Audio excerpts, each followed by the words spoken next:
Hi all, welcome to Mentor Minds. Today we are going to learn an important chapter that is reshaping India's political map of class 9th. Okay, we are only discussing the most important questions like PYQ questions. Okay, we are not taking the entire chapter. I have already uploaded one part of this chapter, but the views were very less. So, as this chapter is so long, I'm going to, and the exams, half year exams are also nearer. I am only putting the compressing and putting only the summary. Okay, so you can learn the most important questions of this chapter. So let's get into the video.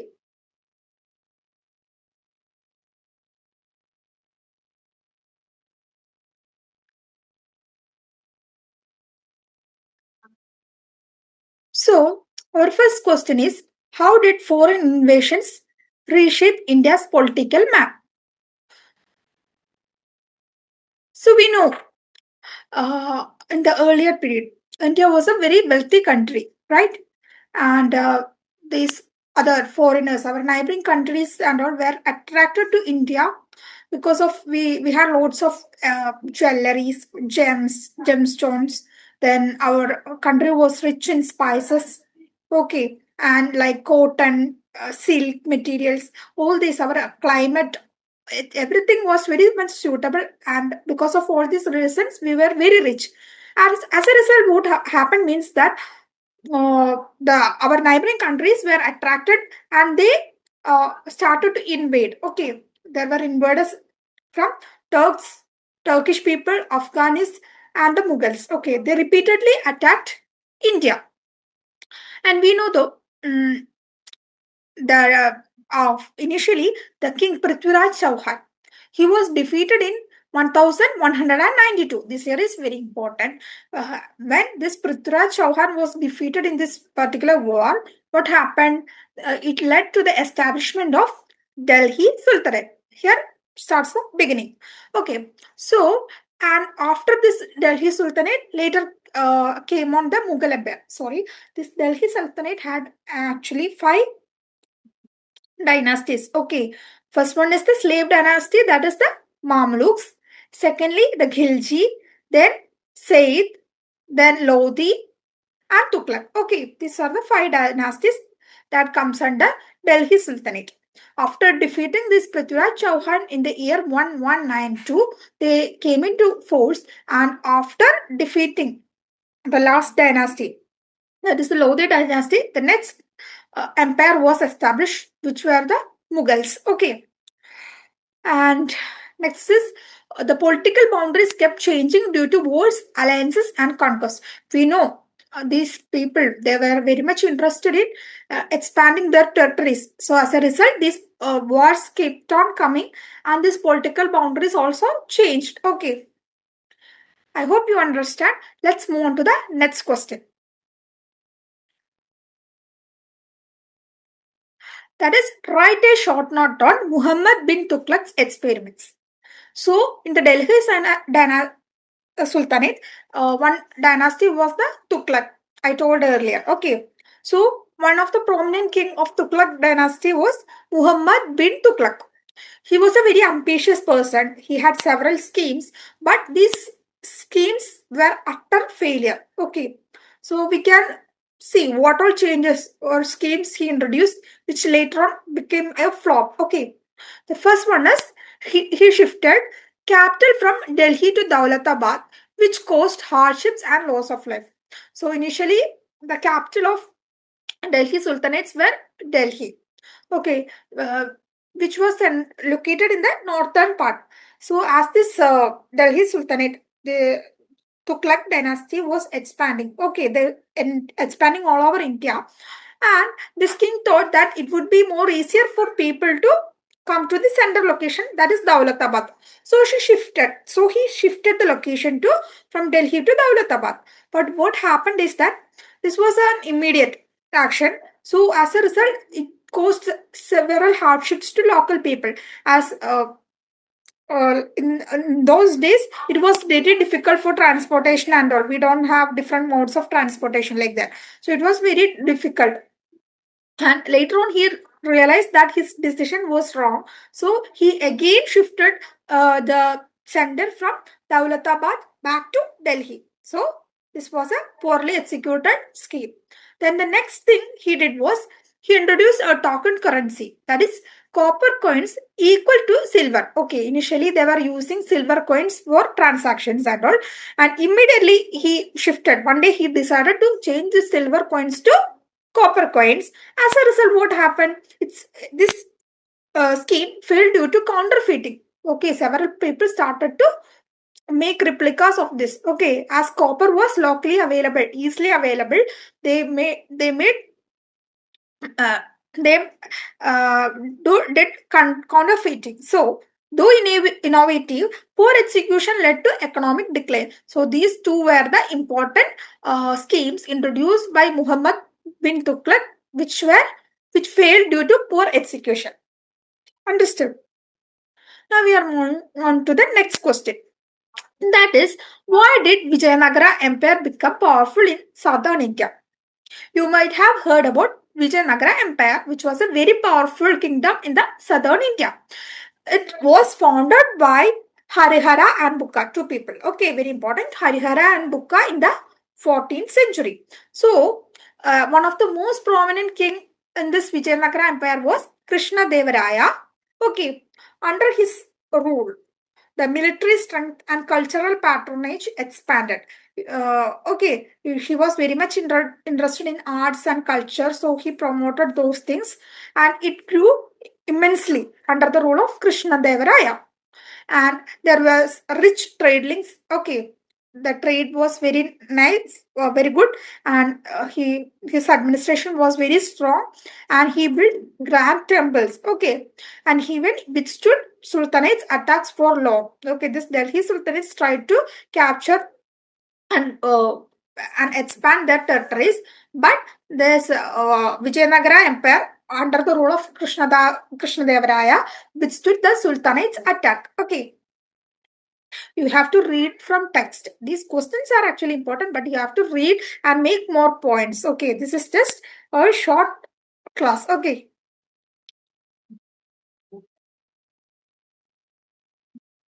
let's get into the next question. That is, what was the significance of Battle of Panipat, which took place in 1526? Okay, the Battle of Panipat in the year 1526. It was fought between Babur and Ibrahim Lodi. So we understand that from the name Ibrahim Lodi.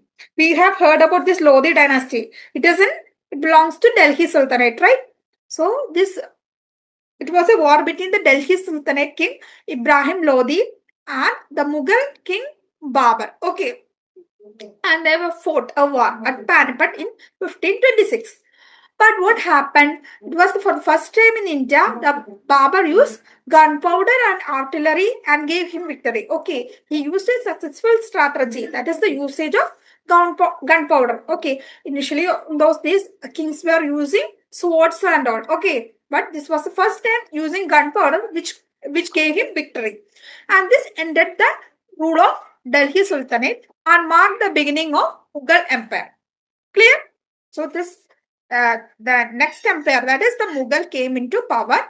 This is the significance of Battle of Panipat in the year 1526. Next question is, what was Akbar's policy of Sulhikul? This Sulhikul means peace with all. We know Akbar is a Mughal king whose his ideology was Sulhikul, policy of Sulhikul, that is peace with all. He promoted a religious tolerance and harmony among Hindus, Muslims, and others. Okay, he believed in not he believed to he wanted to respect all religions, and he abolished jizya.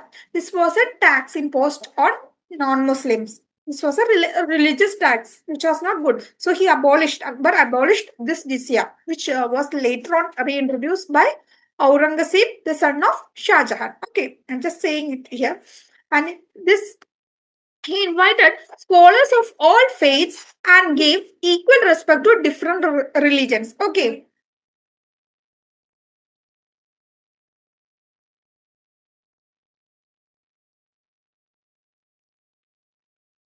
okay. So Rani Durgavati was a Goan queen of Garha kingdom. Okay, her kingdom was Garha kingdom.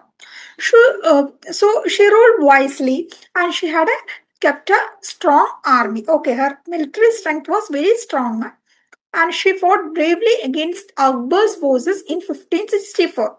In the year of 1564, when the Akbar's military tried to capture their kingdom, this Rani Durgavati fought bravely and she was wounded in the battle. She sacrificed her life to avoid capture. So she is remembered. Rani Durgavati is remembered as a symbol of resistance. Okay. So next question is, what was the pike system of the Ahams?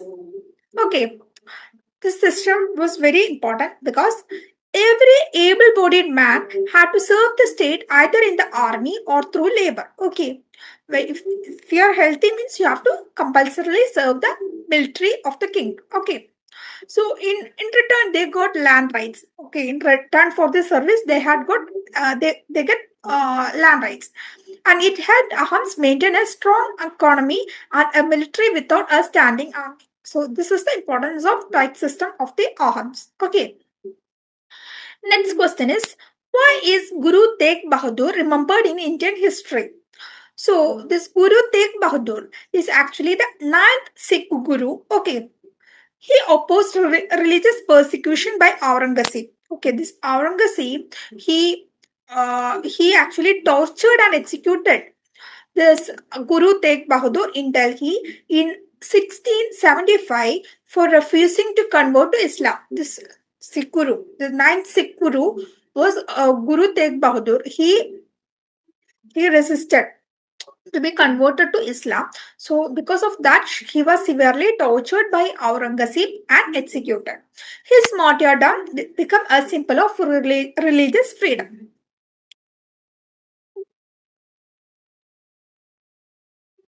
This is somewhat like the next question is like an application level question, that is, if Muhammad bin Tughlaq's token currency had succeeded, how might India's economy has changed? Okay, we already learned that this token currency, copper coin, was introduced by Muhammad bin Tughlaq, and we understood that this scheme was a failure as people started counterfeiting the copper coins as it was locally available.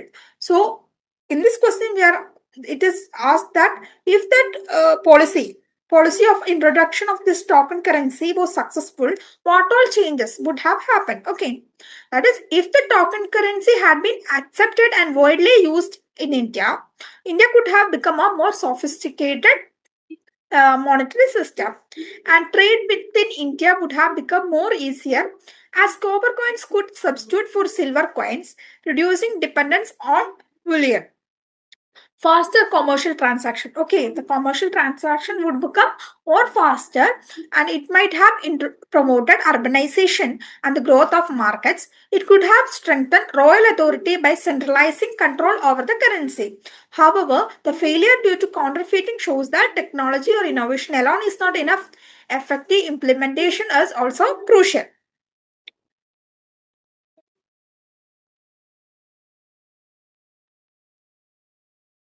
Next is compare the military strategies of Maharana Pratap, that is guerrilla warfare, and that of Ahams, which was more effective and why? This is the question. So, in the case of Maharana Pratap, uh, he used the he relied on guerrilla warfare, which means hit and run tactics. Okay, the army of Maharana Pratap was comparatively smaller. Okay, comparing to Mughals. Okay, Mughals had a very stronger army, but this Maharana Pratap's army was comparatively smaller.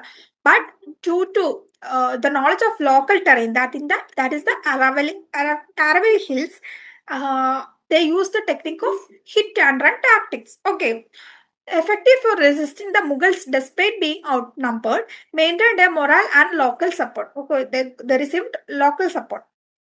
And next is that of Ahams. Used a combination of organized army, fortifications, and riverine warfare. In battles like Saraighat in 1671, they used clever strategies, that is, warboats and traps to defeat the larger Mughal army. Okay, next is about the effectiveness. Effectiveness means both were highly effective in their context. Okay, both that of Maharana Pratap's army and Ahom's both were successful. Maharana Pratap succeeded in maintaining independence but could not reclaim his kingdom fully.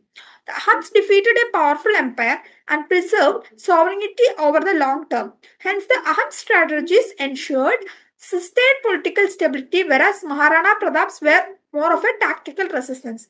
You should understand both these methods. One used a tactical method like using hit and run. That is the guerrilla warfare of Maharana Pratap. The others, Ahams, had a very they use clever strategies like war boats, usage of war boats, then using traps to uh, defeat the larger Mughal army. Okay, this question is not needed.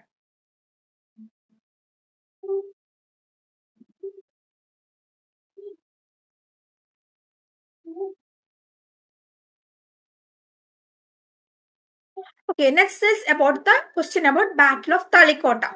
So, which year this battle occurred? It occurred in the year of 1565. The Battle of Talikota was a turning point in the South Indian history. Justify this statement. Okay, the battle marked the end of Vijayanagara Empire's dominance in southern India. Okay, this is the importance of Battle of Talikota, which marked the end of Vijayanagara Empire. The combined forces of the Deccan Sultanates defeated the Vijayanagara army using a superior strategy and coordination. The Vijayanagara Empire was defeated by the Deccan Sultanate in this war. The capital city of Vijayanagara kingdom is Hampi, which was looted and destroyed, leading to political fragmentation. After the battle, the Deccan Sultanates gained regional power and South India was no longer dominated by a single empire. Culturally, this led to the decline of grand temple building and patronage of arts under the Vijayanagara rulers. We earlier learned that under the rule of Krishna Devaraya and all, he gave more importance to arts, culture, and building grand temples like that. So, uh, this particular war, that is the Battle of Talikota in 1565, led to the decline of all these things, and this Vijayanagara Empire was defeated. Next is what lessons of leadership and unity can today's society learn from Sikh gurus and Khalsa? Okay. Religious tolerance. That is, Guru Tegh Bahadur stood for freedom of belief, teaching the value of protecting rights of all communities. We learned that this Guru Tegh Bahadur was tortured severely for his belief in his religion by Aurangzeb. He was a martyr, right? So, courage and sacrifice. And its point is courage and sacrifice. That is willingness to sacrifice personal safety for justice inspires moral courage also. Then the third one is unity in diversity. The Khalsa emphasizes equality, discipline, and collective identity, which can help modern societies overcome social divisions. And the last point is service and leadership. Leading by example, serving the others, and standing against oppression are principles relevant for ethical leadership today. This is actually an application level question. Okay. Next one is if the Afghans had been defeated at the Battle of Saraigat in 1671. Okay, you have to remember this year. That is the Battle of Saraigat occurred in the year 1671. How might the history of Northeast India have been different? The Mughal Empire would have expanded into Assam. Okay, if the Ahams had been defeated, means what happens? This Mughal Empire would expand to Assam also, possibly controlling the Brahmaputra Valley. Assamese culture, language, and local political structures might have been suppressed under the Mughal administration. Trade routes in the northeast could have shifted, affecting local economies. Resistance movements might have arisen, but Mughal dominance could have delayed it. Okay.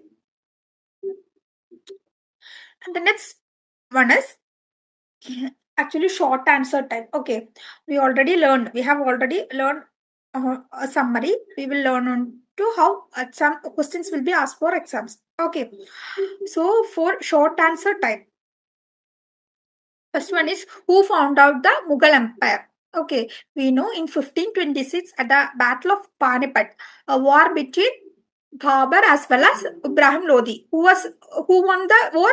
It was Babar of the Mughal kingdom, and thus this Battle of Panipat marked the beginning of Mughal dynasty, Mughal kingdom, and the end of Delhi Sultanate. Okay, so from this question, it is clear that it was the Mughal Empire was formed by Babur only. What was the name of tax imposed on non-Muslims by some sultans? Which was the tax? It was jizya. We learned that about Akbar. Okay, he abolished jizya. This tax was reintroduced by Aurangzeb. Okay, I told it earlier.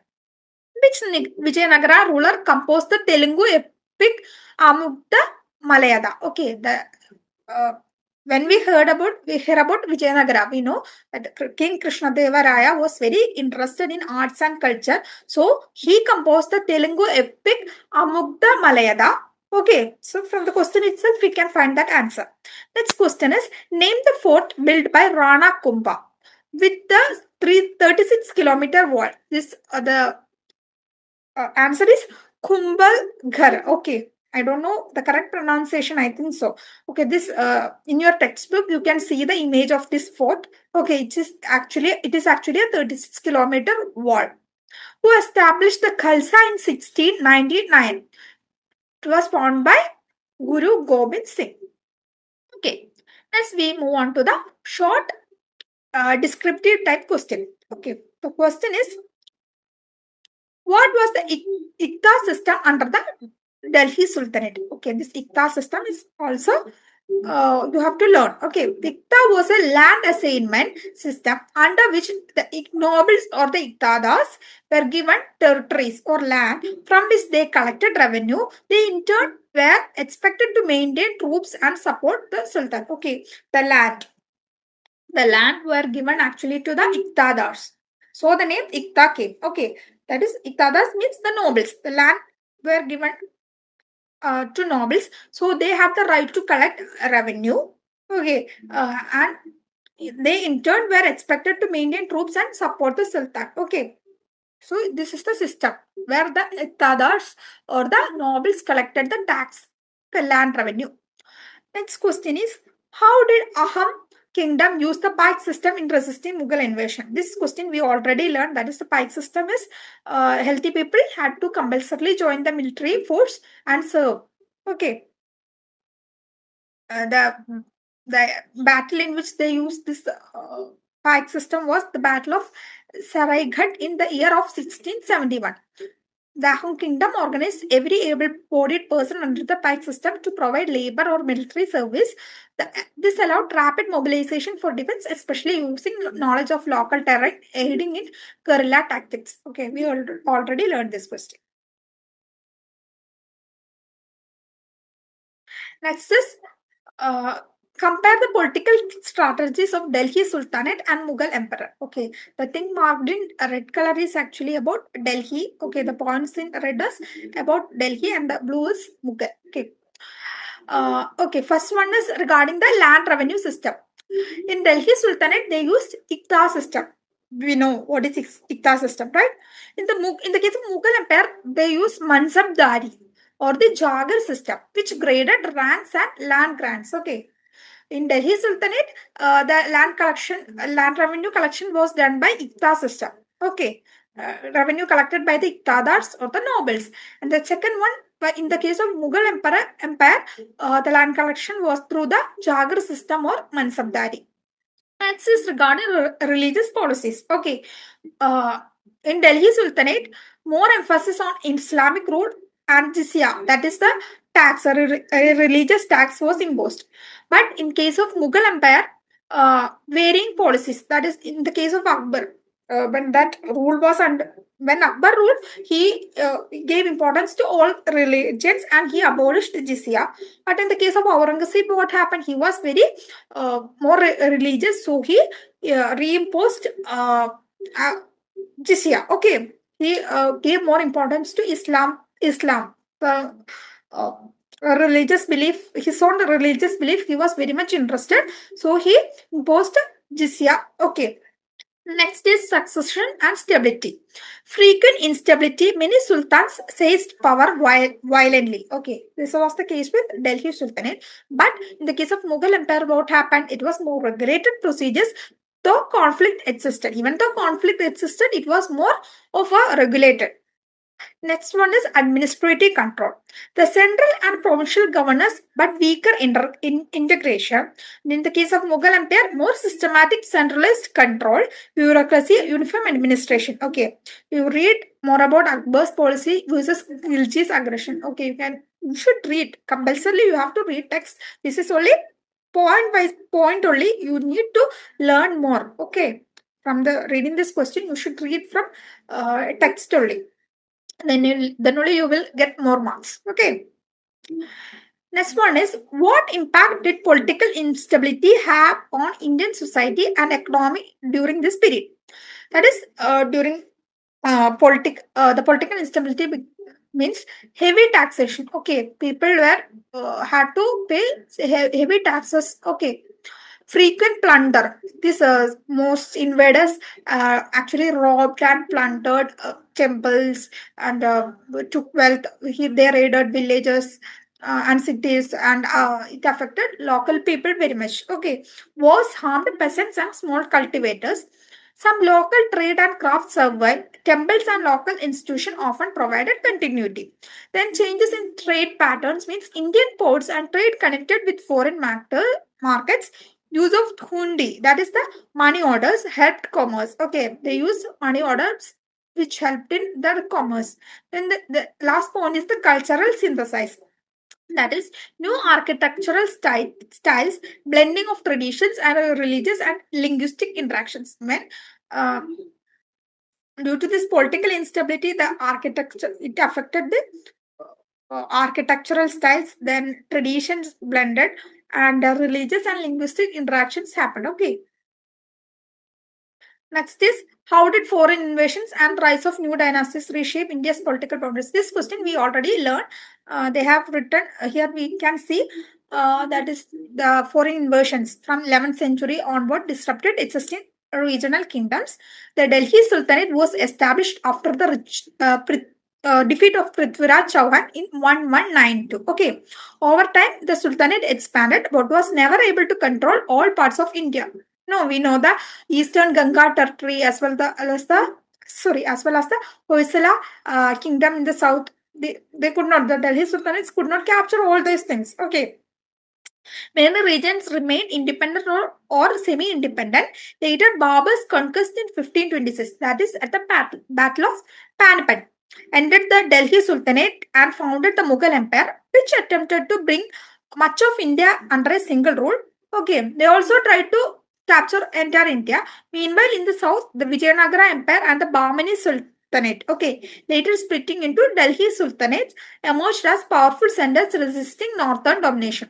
This to the north of Vijayanagara kingdom was the Bahmani Sultanate, which later on fragmented into the Deccan Sultanate, and they captured the Vijayanagara kingdom. Okay, we learned it earlier. Regional kingdoms like the Rajputs of Mewar, Ahams, and other preserved autonomy in various regions. Thus, the political map of India kept changing with rise and fall of dynasties, shifting alliances, and local resistance. So, okay. Next question is, why did Guru Tegh Bahadur choose to face torture than convert to Islam? What significance did his martyrdom have? Okay, again the question is repeating. Guru Tegh Bahadur's decision was rooted in his commitment to protect religious freedom and defending the rights of those persecuted, particularly the Hindu Kashmiri Pandits. He believed that by sacrificing his life, he would inspire resistance and bring attention to tyranny. His martyrdom thus became a moral symbol against religious oppression, galvanizing future resistance, including by his son Guru Gobind Singh, and reinforcing the principle of freedom of belief. Okay, he was forced to change his religion by the Aurangzeb. He was tortured and executed by him, by Aurangzeb. And the next question is, create a timeline of 5 key events between 1192 and 1699 in this chapter. We already learned in what happened in 1192. The king Prithviraj Chauhan of northwestern India, he was defeated. He was defeated. The king Prithviraj Chauhan was defeated in the year 1192. Establishment of Delhi Sultanate. Okay. After defeating this Prithviraj Chauhan, what happened? It led to the establishment of Delhi Sultanate. And in the